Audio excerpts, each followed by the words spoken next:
love the title of her book. But first things first, I say hello to Christin Fields. How are you, dear? I'm doing well. How are you? I am wonderful. Let's get into, no, before we get into Can You Smell My Socks? Because as soon as I got the email, I was like, what is this?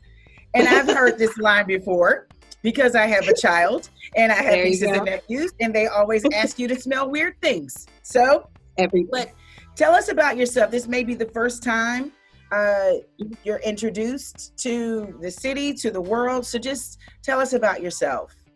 Hi, I am a Pittsburgh native, and I also am a graduate from Duquesne University's Forensic Science and Law program. I have been writing books since actually middle school. Oh, wow. Book, yeah, it was kind of crazy. I wrote my first book in middle school. I actually got an award for it and had a few awards for some poetry I wrote. And when I was going to start applying for school, I asked my father if I should pick up literature as a major. And he said, I think you'll have a better go about life if you have some experiences to write about. So I ended up just taking a few literature courses and continued to write over the past 15 plus years. And here I am today. I got to be a chemist. I got to be a professor and teach anatomy and physiology at Robert Morris University for a number of years. And then lo and behold, I came down to Virginia to be in the toxicology department here. And I got pregnant and thought, you know what? I need my son to read some books that have his face in them, that are written by somebody that looks like him, that have a publisher that is putting out books that are about him. So that's how I got to where I am today. That's a little bit about me. I'm now a stay-at-home mom and very happy about it. And an author. Yes. Let's just an author. Is this your first, you said you've been writing since fourth grade, but is this your first published book? This is my first published book. I started writing again in middle school. Yes, ma'am.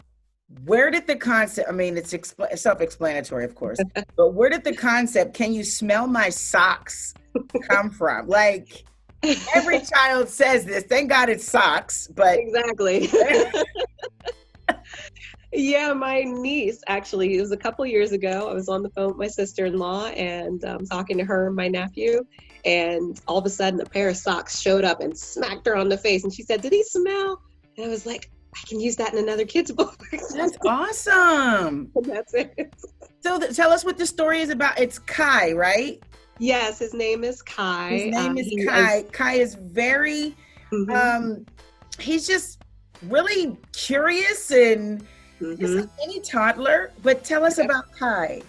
Kai is my nephew Carter, who is very curious. He likes to explore. He likes to take things apart. He just kind of gets into things. And that's who Kai is like. He's someone that's like, okay, well, this is new to me. Do you also perceive what I perceive? And so he's going around just asking his family members and even the cat, like, does this smell funny to you? Is it just me that sees something? And finally he gets to, after getting through all the family members in his household, he finally gets to his mother. And of course, what do moms do? Why not? Right. Well, we can't tell you because you have to get the book and it's available on Amazon right now. So being that this is the first book, you got your feet wet. So, I mean, what are we smelling now? Are we smelling hats? Are we smelling hair? What are we doing? What's Kai up to next? Kai is good for right now. We're going on to a different character. So all of my books, I tried to do a variety of people and a variety of families so that people are used to what an American family looks like. And it's diverse. It changes. There's people blending and mixing. And so Kai will probably return in another book because I've written about 86 books. And so the next book will be called Ghost Cookies. And it's another little adventure with cookies that go missing and the kids don't know where they went. They said that a ghost took them.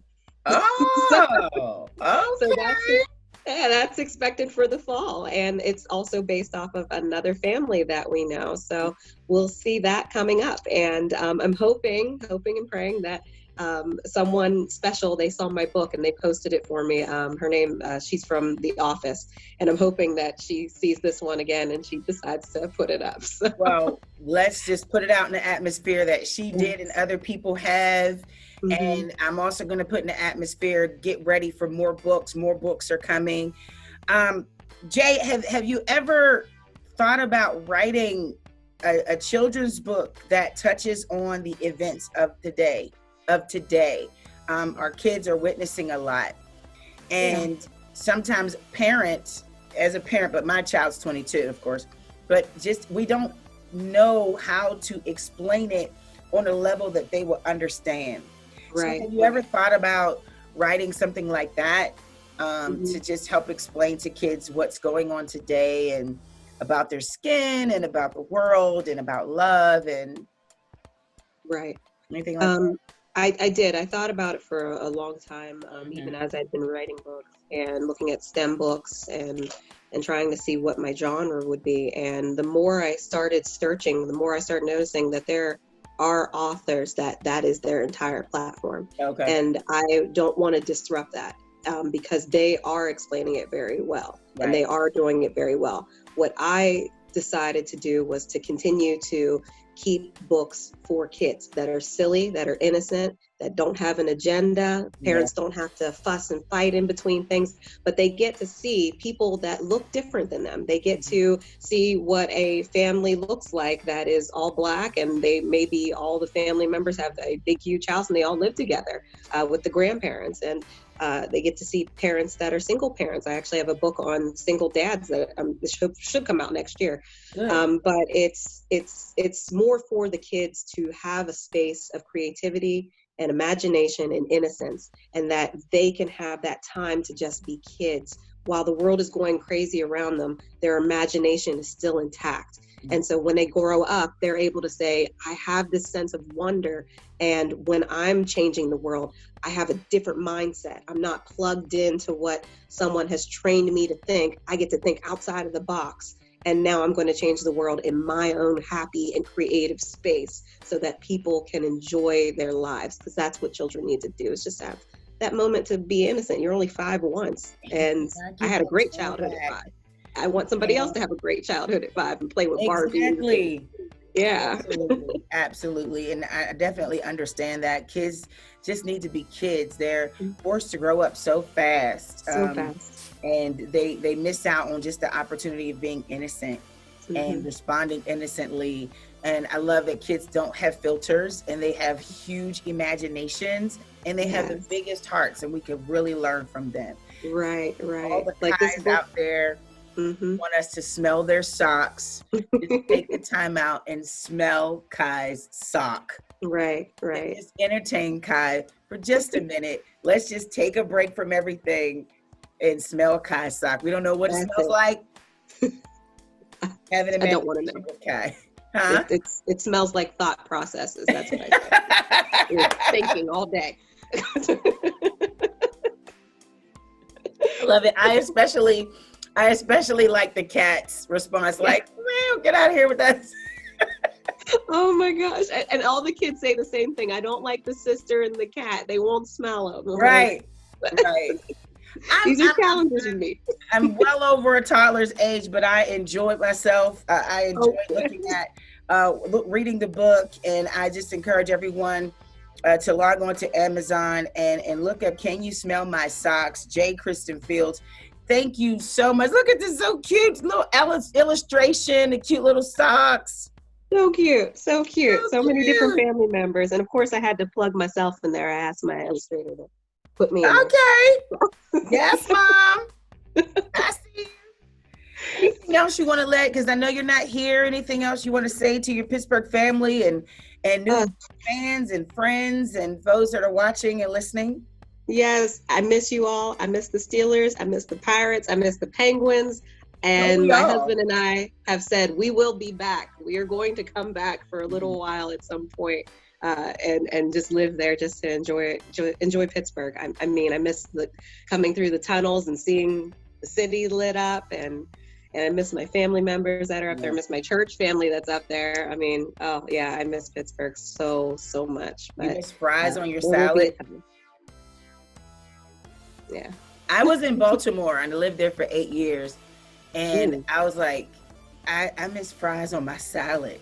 Like, it was not the best thing. And people in Baltimore were like, what? I'm like, you don't understand. You don't know. You don't know. It's like French fries and a Frosty. Like people don't know until they try it. Like, what? But you do know. No. I have bad news. You know the originals is gone. Oh, but wait, someone called Mark Cuban. Yeah.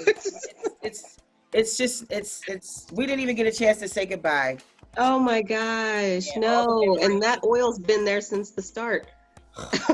So is that dirt. So oh my gosh. But we ate there. It was good food. Yeah, it was. Yeah, that's, oh man. Somebody's gonna have to find a way to revive it. It's like potato patch fries in Kennywood. Like you can't get rid of it. No, you can't get rid of it. Come on back home, come and visit. We'd love to see you. I'd love to meet you in person. Yes. Make sure you check out Christin Fields and Can You Smell My Socks, available right now on Amazon. Hey, how can we reach you on social media? You can follow me on my hashtag. It's my name at Christin Fields on Instagram. I'm also on Twitter. I'm learning how to use Twitter. But these are the two places you can follow me, and I'm still open to everyone contacting me. On the back of my book, it has the website for cmlarkinbooks.com, as well as my info at cmlarkinbooks.com, where you can email me if you have any questions or even suggestions, because I am taking families in who would like to see their kids in the book. So if you would like to see your kids, we will take submissions and we will consider it, and more than likely your kid will be in the book. That's great. Thank you so much, Christin Fields. I appreciate it. I want to say Jay or Christin, so I got to say Christin Fields. That's the name. That's the handle. That's what it is. Yay, like J.K. Rowling. There you go. And we put it in an atmosphere that celebrity's going to pick it up and read it, and you're going to get so many hits and so many likes, and it's going to be so overwhelming for you. You're going to be like, I got to write another book? Oh my God, I don't have time. So I got them in storage, so we just throw one out. There you go. There you go. Thank you so much for your time. I appreciate you. God bless you for everything that you do. Thank you. I really appreciate this. It's been an honor. Thank you so much. Awesome. No problem. Take care. You too.